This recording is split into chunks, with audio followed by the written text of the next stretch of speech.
What's up mga kaprati, muli na naman tayong magbabalik. Ito na nga yung sinasabi ko na concrete buga, yung one-time layout, one-time checking. Ito na nga mga kaprati, napakasimple lamang. Hindi na tayo mahihirapan na magli-layout. Ito mga kaprati ito yung magli-layout ka lang ng isang araw, layout mo lang, tapos tatakpan mo yung mga concrete level na yan para sa ganon, hindi madudumihan kapag nagrebukada. So maraming nagtatanong kung bakit pati walling ay riniribukadahan namin. Para sa iyong mga kaalaman mga kaprati, ito ay iwas ka bitak-bitak.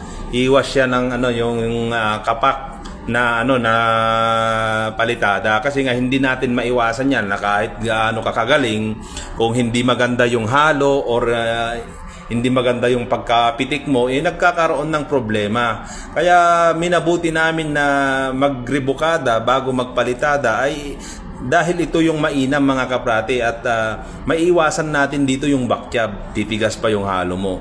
Ngayon mga kaprati, bago kami pagkatapos yung kwan namin, yung rebukada namin, kapag natuyuan yan kinabukasan, ipapa water curing ko yan para sa ganon, pag medyo matuyo konti, palitada na ng palitada, aaprubahan na yan na palitada na. Ito yung sinasabi ko mga kaprate na tinatakpan ko. Tingnan nyo mga kaprate, tatanggalin mo lang yung tape, malikinis na.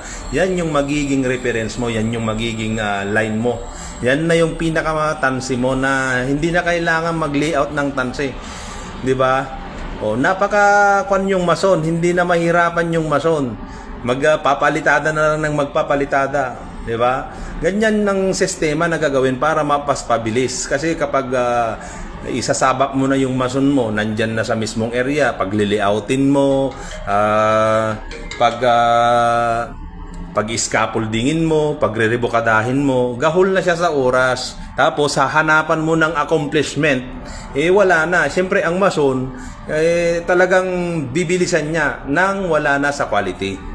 So ganun ang problema mga kaprati. Kaya ito gawin natin na mas maayos. Iayos natin para sa ganun magkaroon ng quality ang ating mga mason. Kasi ang ating mga mason, kahit na magaling pa yan, na kahit gaano kabilis yan, kapag na-trigger naman yan, talagang hindi maganda ang kalalabasan. Pero kapag binigyan mo ng pagkakataon na maiayos, eto nga, napakatibay at napaka-quality ang kalalabasan.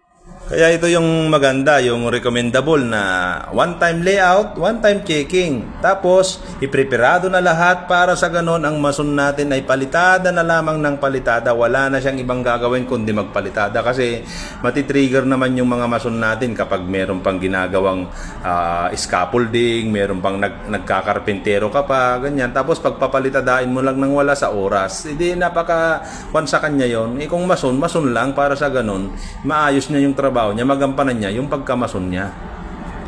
Ako po si Kaprati, ang nagsasabing ligtas ang may alam.